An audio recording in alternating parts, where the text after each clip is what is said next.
촛불가 되었습니다. 요셉에게 스스로 내가 종되어지기를 원한다고.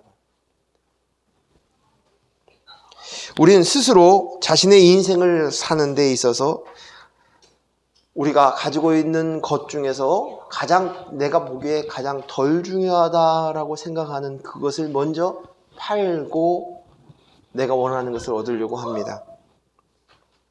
제일 처음에는 돈과 재물이었습니다. 그 다음은 가축들이었고 그 다음에는 부동산이었습니다. 그리고 제일 마지막에는 자신의 몸이었습니다. 그 몸 자체를 버립니다.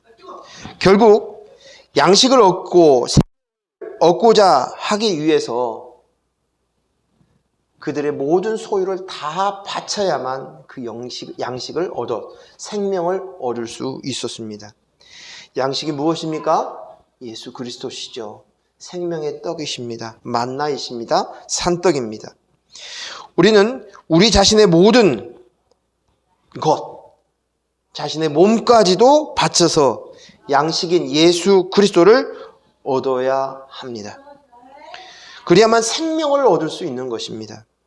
우린 자신의 무언가, 자신을 드러내고 자신을 인정받고자 하는 것, 자신의 소유로 삼는, 자신의 정체성으로 삼는 그것이 있으면 그것을 의지하지 하나님을 의지하지 않습니다.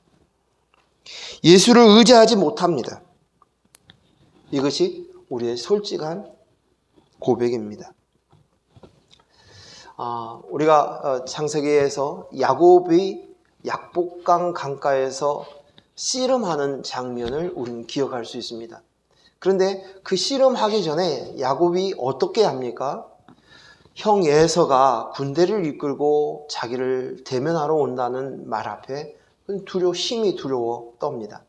그리고 난 다음에 자기의 재산들을, 동물들을 보냅니다. 또 종들을 보냅니다. 그리고 나서 자기의 자녀들을, 자기 아내들을 순서대로 보냅니다. 근데 그 순서대로 보면 자기가 사랑하고 가장 중요하게 여기는 것을 제일 나중에 보내요. 그리고 그것을 다 보내고 난 이후에도 두려워서 혼자서 덜덜덜 떨며 약복강 강가에 서 있는 것입니다. 그리고 씨름이 시작이 됩니다. 고백을 하죠. 나를 축복하지 않고는 당신을 보낼 수 없습니다.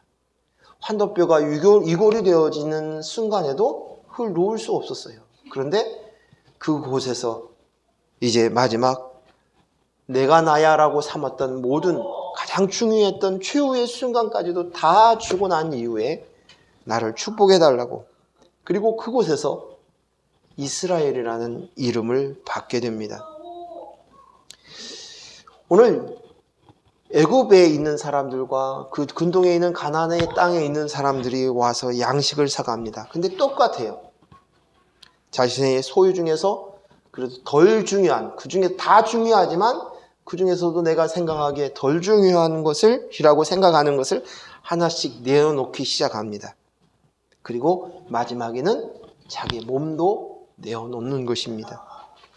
진짜 양식을 얻을 수 있는 것은 나의 전부를, 모든 것을 다 내놓아야만 얻을 수 있다는 것을 우리에게 가르쳐 줍니다. 내가 의지하고 내가 내 것이야, 내가 나야 라고 했던 그 재산 삼았던, 나의 재물 삼았던 그것들을 다 내려놓았을 때 비로소 예수를, 생명을 얻을 수 있음을 가르쳐 준 것입니다. 이것이 지난주에 말씀을 나눴던 핵심이었죠. 그렇죠? 그런데 이 이야기는 반절만 얘기하는 거예요. 진짜는 오늘 본문의 말씀이에요. 오늘 본문의 말씀이에요. 드디어 이것으로 인해서 이들이 이제 왕의 소유가 되어 왕의 다스림 속에 들어가는 것이, 그리고 그 왕의 다스림 속에 들어가서 자신이 이제 왕의 땅에서 농사를 짓고 그 땅에서 소출 중에 5분의 1을 왕에게 바치는 그 장면이 오늘 기록에 되어 있는 거예요. 그 나라 안에서 바로의 종으로 살아가는 모습, 이것이 바로 오늘 성경에서 이야기하고는 하나님 나라, 하나님의 다스림 속에 있는 나라의 이야기인 것입니다.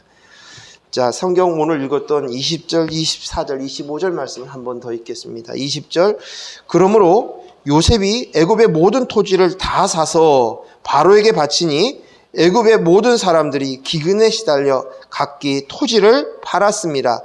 땅이 바로의 소유가 되니라. 24절, 추수의 5분의 1을 바로에게 상납하고 5분의 4는 너희가 가져서 토지의 종자로 삼고 너희의 양식으로도 삼고 너희 가족과 어린아이의 양식으로도 삼으라. 그들이 이르되 주께서 우리를 살리셨사오니 우리가 주께 은혜를 입고 바로의 종이 되겠나이다. 아멘. 애굽의 모든 백성은 그동안 자신의 것을 왕에게 세금으로 바치며 살았습니다. 그리고 그것으로 양식을 얻었습니다. 그런데 오늘 그들은 이제 자신의 소유는 없고 종이 되었어요. 이 모든 것이 다 왕의 것입니다. 그가 이렇게 종이 되었다, 스스로 종이 된 그 길은 유일하게 생명을 얻을 수 있는 방법, 양식을 얻을 수 있는 유일한 방법이 그것이었어요.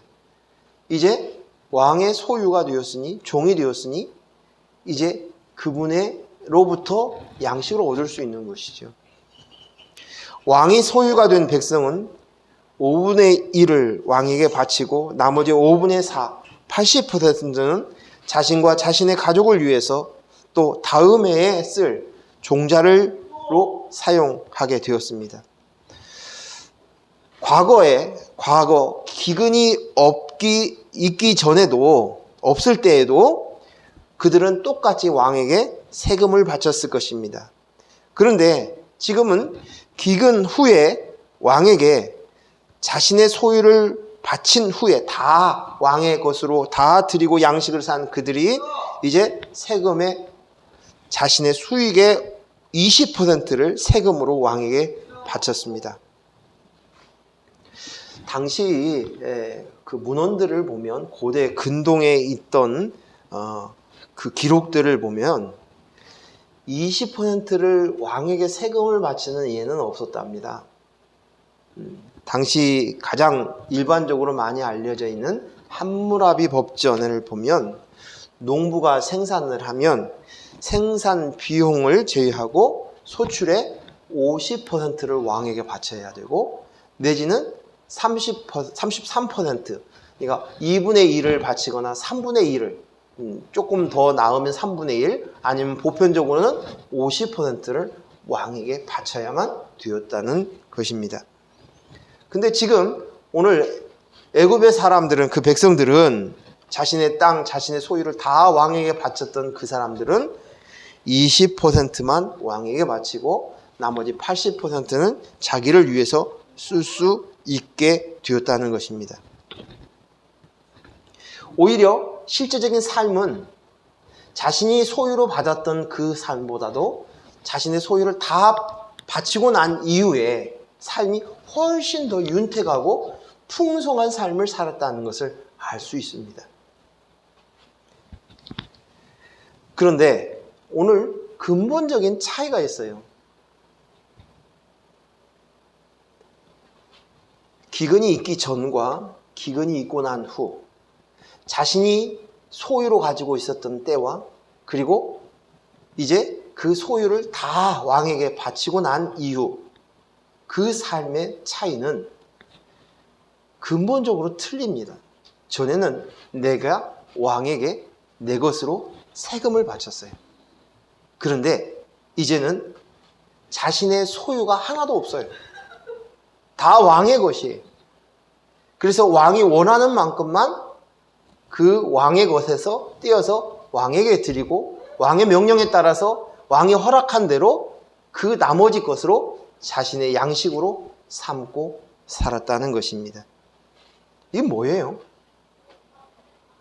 오늘 왕의 나라의 백성으로 종으로 들어간 삶과 그 삶이 그 전의 삶이 차이를 나타내는 거예요. 종이었을 때와 종이 아니었을 때의 삶이에요. 그 나라 안에 들어가고 나니까 나라에 들어간 사람들은 왕의 것입니다. 왕이 허락한 대로 사는 것이에요. 왕을 알아보는 것이에요.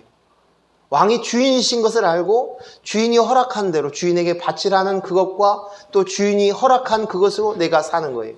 근데 그 삶은 훨씬 윤택한 삶을 사는 거예요. 풍성한 삶을 사는 거예요.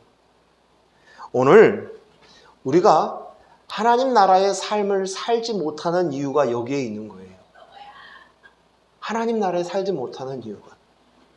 오늘 하나님 앞에 나아가는 일에 있어서 내 것을 가지고 하나님께 드리는 거예요. 하나님께 드릴 때 이게 뭐가 됩니까? 내 공로예요. 내 헌신이에요. 내 노력이에요. 내 수고와 땀이라고 생각하는 거예요. 그런데 이제 하나님 나라에 사는 백성은 생각과 사고가 바뀌어졌어요. 이 모든 것이 하나님인 것을 인식하는 거예요. 인지하는 거예요. 그리고 그것으로부터 그것을 하나님의 주신 그것으로 인해서 하나님이 원하시는 것만 드리면서 이 모든 것이 당신의 주인이니 드립니다. 그리고 그 왕에게 허락되어진 그것으로 내가 사는 거예요. 모든 것이 하나님의 것입니다. 하나님이 주인 되심을 아는 거예요. 이것이 바로 하나님 나라에 사는 백성의 모습인 거예요. 오늘 가나안 땅에 있는 사람들, 애굽 땅에 있는 모든 사람들이 자기가 가장 중요하다고 여긴 것들을 하나씩 내려놓습니다. 그 중에서도 덜 중요한 거 하나씩 내놓으면서 이제 이것이 내 소유가 아니구나. 이것이 내 소유가 아니구나. 이거 다 바칩니다. 양식을 얻기 위해서, 생명을 얻기 위해서 내놓습니다. 항복합니다. 내려놓습니다. 그리고 마지막에 뭐예요? 내가 살기 위해서는 내 몸이 당신의 종입니다. 당신의 주인입니다.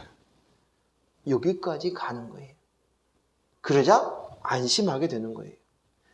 내 소유라고 생각했던 것이 없어지는 순간 내 몸도 내 소유가 아닌 것을 내려주는 순간 이제는 한순간 그 엄청난 나라에 그 애굽의 온 나라를 다스리는 바로의 소유가 되었으니 이제는 바로의 모든 것들을 바로에게서 공급받을 수 있게 되어지는 것이 내가 내 주머니에서 꺼내서 사는 그런 인생이 아닌 것이 하나님의 나라는 이런 것입니다. 하나님의 나라는 오늘 언제든지 내 소유와 내 정체, 내가 나야라고 가지고 있는 그 재물을 가지고 있으면 하나님의 나라를 얻을 수 없어요. 그 나라 안에 살 수가 없는 거예요. 그분의 다스림, 그분의 인도하심, 그분의 보호하심, 그분의 공급하심을 얻을 수 없는 거예요. 우리가 그리스도 안에 들어왔다고 얘기하면서도 여전히 우리는 그것을 못 누리고 사는 거예요. 예수 믿어요. 예수님이 십자가에 못 박혀 죽으셨어요. 그리고 거기서 끝이에요. 하나님의 나라를 누리지 못하는 거예요. 그러나 죄송하지만 이 땅 안에서 하나님 나라의 다스림, 하나님이 다스리는 나라가 하나님 나라. 그 하나님의 다스리는 백성은 어떤 백성입니까? 하나님의 법 안에 있는 거예요. 그분의 통치 안에 있는 거예요. 그 통치 안에 있지 않으면 하나님 나라의 다스림을 받지 못했던 사람은 우리가 육신의 장막을 벗고 나서도 하나님 나라에 갈 수 없어요. 갈 수 없어요. 내가 소중히 여겼던 야곱이 그렇게 소중히 여겼던 자식들, 아내를 보냅니다. 그리고 최종적으로는 요셉의 어머니를 보내는 가장 중요하게 여기는 그것을 이것도 당신 것입니다. 내가 생명처럼 여기는 내 자녀도 당신 것이군요. 당신 것이군요. 이 자식이 잘 못 살고 있어요. 힘들게 살고 있고 속 끓여요. 저렇게 살아서는 안 될 것 같아요. 마음이 막 끓여요. 그런데 저 소유가 하나님 것이구나. 하나님의 아버지시고 하나님의 소유지. 내가 붙들고 있었던 것을 내려놓는 거예요. 그리고는 이제 안심하게 되는 거예요. 온 우주 만물을 창조하신 창조주 하나님이신 그 하나님이 보여지니까, 그분이 아버지이신 것을 아니까 이제 내려놓는 거예요. 좀 흔들려도, 좀 곁길로 가는 것 같이 보여진다 할지라도. 왜요? 소유가 내 것이 아닌 것을 인정하니까. 그분이 것이니까요. 전 요즘 우리 아이를 키우면서, 특별히 우리 막내 아이를 키우면서 요즘처럼 힘든 것은 처음인 것 같아요.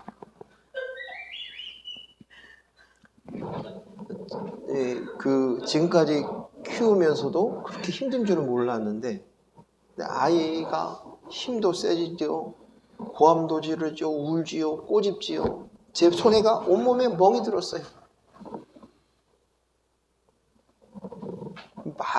뭔가 의사가 있어요. 근데 그 의사를 잘 못 알아들으면 얘도 화가 나니까 때리고 꼬집고 고함을 지르는 거예요. 그 의사만 알면 좋을 텐데 마음이 이렇게 힘들어요. 그런데 내 새끼니까 내가 힘든 거예요. 내가 절대 포기할 수 없는 내 새끼라고 생각하니까. 절대 포기할 수 없잖아요, 부모인데. 이 아이를 책임져야 된다는 생각이 있잖아요. 그런데 이 아이의 소유가 하나님이구나. 숨이 쉬어져요. 하나님께서 허락해 주신 거예요. 허락해 주신 거예요. 내게서 나온 것이 아니고요.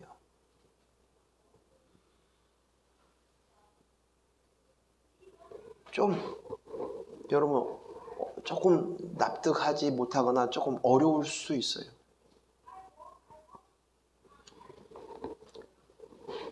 지난해에 우리 권사님 굉장히 힘든 일들을 겪으셨는데,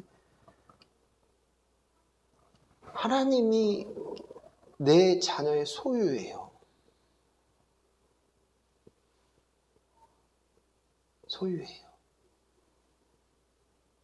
그 소유라는 그것을 알고 인지하는 것, 그때서야 숨이 쉬어지고 하나님 나라에 들어가는 거예요. 그래, 하나님 나라구나. 내 몸도 하나님 것이구나. 내가 몸이 약하고 여러 가지 아프고 노쇠해지는 그런 모습들을 보면서 짜증나고 화가 나죠.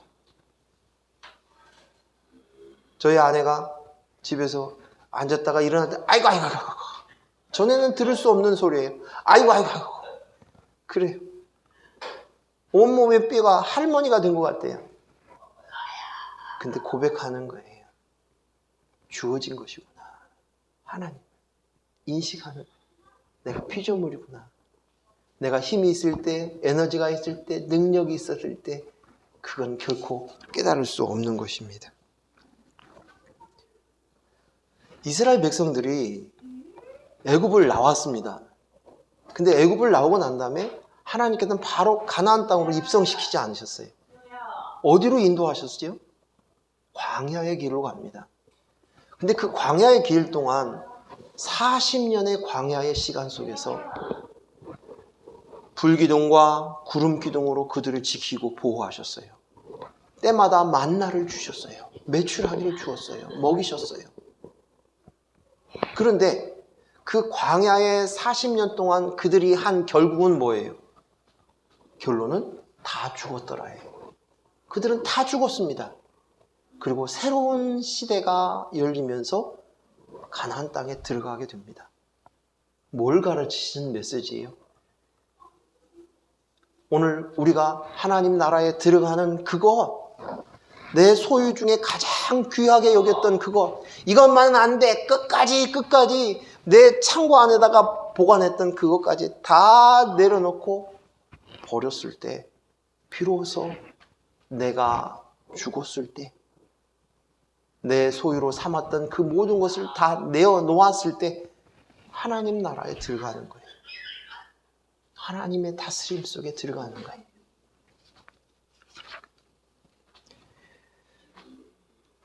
그래서 오늘 이들이 하는 고백이 뭡니까? 25절이 그들이 이르되 주께서 우리를 살리셨어. 우리가 주께 은혜를 입었어. 바로 종이 되겠습니다. 오히려 이것이 너무 감사한 거예요. 아, 살리셨군요. 구원을 아는 거예요. 알아보는 거예요. 하나님을 알아보는 거예요. 아, 내가 은혜 입은 자구나. 은혜 입은 자구나. 내가 가지고 있는 어떤 행위나 내가 내 자신을 봤을 때 아무것도 구원받을 자격이나 조건 그것 보지 않고 하나님이 택하셔서 아들 삼아주신 것이 너무 감사한 것이고, 아, 나를 위해서 예수 그리스도가 십자가에 못 박혀 죽으셨네. 그것을 아는 거예요. 이것이 뭐냐? 하나님의 나라고 영생입니다. 영생. 시간이 없으니까 제가 읽어드리겠습니다. 시편 133편 3절의 말씀에 이거예요.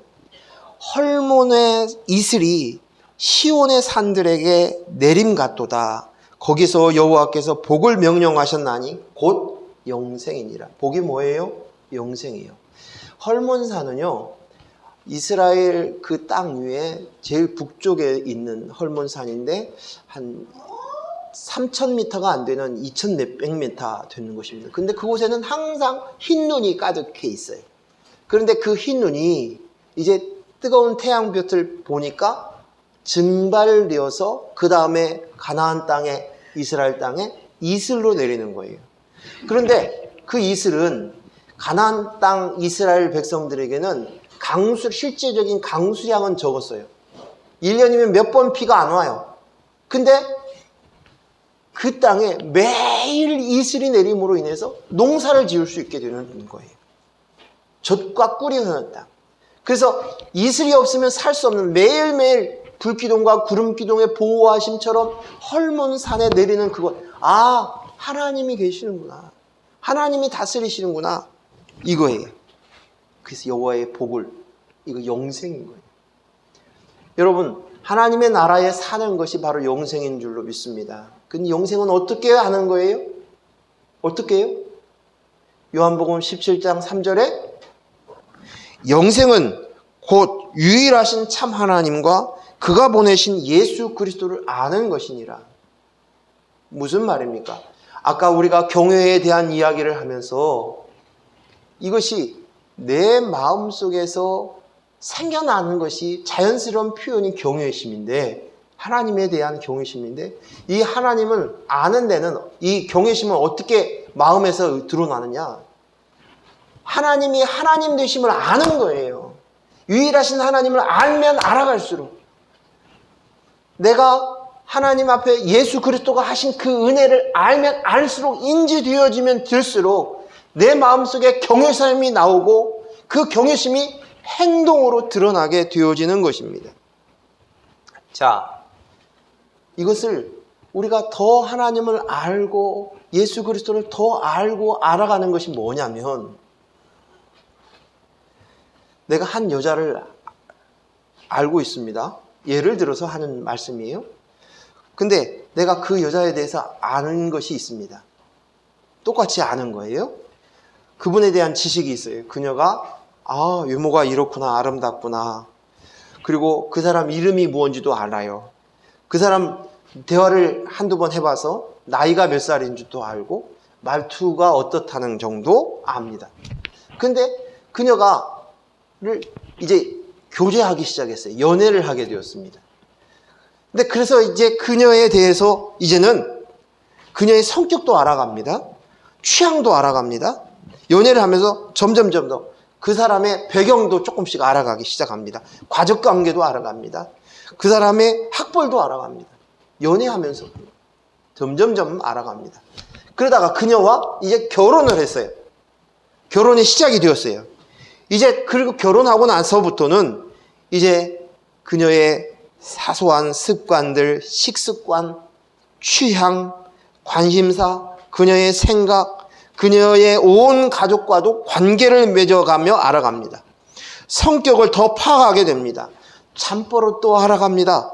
잠자다가 코를 고는지 안 고는지, 이를 가는지 안 가는지, 침을 흘리는지 안 흘리는지 알아갑니다. 그게 결혼 생활이에요. 근데요, 재미난 것은 결혼 생활을 30년을 했고 50년을 했는데 내가 평생 이제 이 사람이 이제 조금 알 것 같다는 거예요. 그런 고백을 해요, 부부가. 그러니까 결국은 뭐예요? 30년, 50년 아니면 평생을 그녀를 알아가면서 살아가는 거예요. 자, 그러면 처음 만났을 때 길거리에서 그녀의 이름만 알고 있었던 그 아는 암과 부부가 되어서 몸을 섞어가면서 평생 40년, 50년을 살아온 그 안과 비교할 수 있습니까? 비교할 수 없는 거예요. 오늘 우리는 신랑 되신 예수 그리스도를 우리 그분의 내 신랑 되십니다 모셔드렸어요. 그리고 난 다음에 그분과 같이 삶을 살면서록 그분을 점점 더 인식해 가는 거예요. 더 알아가는 거예요. 그러면서 그 속에서 하나님의 나라를 사는 거예요. 한 몸이 되어지는 거예요. 점점. 이것이 바로 하나님 나라의 영생이에요. 하나님의 생각, 그분의 시점, 그분의 관점, 그분의 생각, 그분의 마음, 이것들을 점점 알아가는 거예요. 그리고 하나님 나라를 살면서 하나님 나라의 백성을 살아가면서 점점 하나님을 두렵고 떨림으로 알아가는 거예요. 두렵고 떨리는 마음으로 공경하는 마음이 쏟아져 나오는 것입니다. 그래서 오늘 성경에는 여호와를 경외하라, 하나님을 경외하라 라고 말씀하시는 거예요. 탄성이 쏟아지는 때마다 경외하라는 것을 말하고 있는 것입니다. 오늘 저와 여러분이 하나님을 인지하면서 점점 하나님을 경외하는 마음이 더 커지기를 소원합니다. 잠언서 9장 10절에 보면 여호와를 경외하는 것이 지혜의 근본이요 거룩하신 자를 아는 것이 명철이니라. 우리는 거룩한 자예요. 구별되었어요. 세상으로부터 완전히 구별된 자다. 분리된 자예요. 세상 권세 잡은 사단의 생각과 가치관에 그저 하나님 되려고 하는 생각 속에서 먹음직하고 보암직하고 지혜롭게 할 만큼 탐스러운 것만 쫓아가던 그 인생에서 이제는 진짜 아버지인 하나님 나라, 하나님을 알아보면 하나님 나라에 들어갑니다. 구별되었어요. 예수 그리스도의 십자가의 사건으로 구별되었어요. 구별된 우리들은 이제는 하나님을 경외하는 것, 우리 인생에 있어서 가장 지혜의 근본이구나. 빌립보서 2장 12절 말씀에 그러므로 나의 사랑하는 자들아 너희가 나 있을 때뿐 아니라 더욱 지금 나 없을 때에도 항상 복종하고 두렵고 떨림으로 너희 구원을 이루라. 이게 뭐의 경외예요? 경외함으로 너희 구원을 이루어라라는 거예요. 예수 믿습니다. 아멘. 이것이 아니라는 거예요. 구원이. 언제부턴가 예수님 믿습니다. 그게 아니에요. 진짜 하나님을 인지하고 인식하기에 내 안에서 주님의 주신 내 심령의 땅 안에 점점 하나님 나라가 확장되어지는 거예요. 그분의 소유권으로 이전되어지기 시작하는 거예요. 점점 등기가 옮겨지는 거예요. 돈도 주님의 것이군요. 땅도 내 땅도 주님의 것, 자식도 주님의 것이군요. 내가 가지고 있는 내 재능과 능력도 주님의 것이고 내 목숨도 내 몸도 주님의 것입니다. 소유권 이전이 자꾸 되어지고 하는 거예요. 그러면서 경외, 그래서 두렵고 떨림으로 구원을 이루라. 이렇게 표현한 거예요. 사랑을 입은 자, 그리스도의 속죄하신 사랑을 입은 것을 더 알게 되고 느끼게 되고 체득되어지면 우리는 하나님을 알아봅니다. 하나님을 하나님으로 알아갑니다. 그 하나님께 복종할 수밖에 없고 그 하나님을 두렵고 떨림으로 대할 수밖에 없는 것입니다. 내 속에 비로소 하나님을 경외한다라는 탄성이 나올 수밖에 없는 것입니다. 창세기 22장에 보면 아브라함이 독자 이삭을 하나님께 바칩니다. 그러자 하나님의 사자가 바치는 그 마지막 칼을 내리려고 하는 순간 주의 사자가 이렇게 얘기합니다. 12절에 사자가 이르시되 그 아이에게 내 손을 대지 말라. 그에게 아무 일도 하지 말라. 내가 내 아들 내 독자까지도 내게 아끼지 아니하였으니 내가 이제야 내가 하나님을 경외하는 줄 아노라. 하나님을 경외하는 줄 아노라. 아브라함이 이삭을 하나님께 바쳤다? 그것이 아니라, 그것으로 있는 게 아니라 아브라함이 이삭을 하나님께 바쳤으므로 하나님이 경외한다고 인정한다는 것이 아니에요. 이 말 뜻이 무슨 뜻인지 아시겠습니까? 오늘 하나님께서 인정한 하나님의 경외하심은 이 아이의 소유권이 누구신가? 하나님이 주셨지. 자기가 100세 때 낳은 아들이잖아요. 하나님이 약속하셨고 정말 약속하셨는데 100세 때 하나님의 아들을 주셨어요. 하나님의 것입니다. 하나님을 알아본 거예요. 알아본 거예요. 자신이 이해할 수도 없어요. 깨달을 수도 없어요. 납득도 안 돼요. 잘 알지도 못해요. 그러나 주인이신 하나님의 명령 앞에서 그는 하나님의 것인 것을, 소유인 것을 알고 순종하는 거예요. 이것이 경외예요. 하나님이 나에게 하나님 되심을 그가 고백하는 거예요. 고백하는 거예요. 이게 경외예요. 여러분 안에 진정한 경외가 있기를 바랍니다. 출애굽기 1장에도 그런 장면이 나와요. 이제 바로의 그 산파들이 나와요. 이스라엘 백성들 아들을 낳으면 다 죽이라고 그러죠. 근데 그 산파들이 어떻게 해요? 그 아이들을 살리죠. 그래서 출애굽기 1장 17절에 그러나 산파들이 하나님을 두려워, 누구를 두려워? 하나님을 두려워하여 애굽 왕의 명령을 어기고 남자 아기를 살린지라. 그리고 나서 뒤에 보면 21절에 성경에 이렇게 기록되어 있어요. 그 산파들은 하나님을 경외하였으므로 하나님이 그들의 집을 흥왕하게 하신지라. 이렇게 기록되어 있습니다. 산파들은 애굽의 왕보다도 온 천하 천지의 주인이신 하나님을 두려워했어요. 하나님을 알아본 거예요. 애굽 왕의 명령을 듣지 않고 남자아이를 살릴 수 있는 그 결단은 하나님을 두려워하는 마음이 있었다는 거예요. 하나님이 하나님 되심을 마땅히 알아보는 것, 이것이 바로 경외인 거예요. 우리가 알고 있는 구약에서는 하나님을 경외하라고 명령하고 있어요. 여러분, 특히 이 구약은 예수님이 오시기 전이죠. 예수님을 통해서 은혜 받은, 은혜를 이 땅에 보여주신 사건이 예수님의 십자가의 사건이에요. 근데 그전에는 뭐예요? 하나님이 율법을 주시면서 지키라고 명령하셨어요. 근데 율법을 지킬 수 있어요? 없어요? 없죠. 그러면 그 율법은 어떻게 지켜요? 지킬 수 없는 것을 왜 주셨을까요? 예수 그리스도가 율법을 지킴으로 그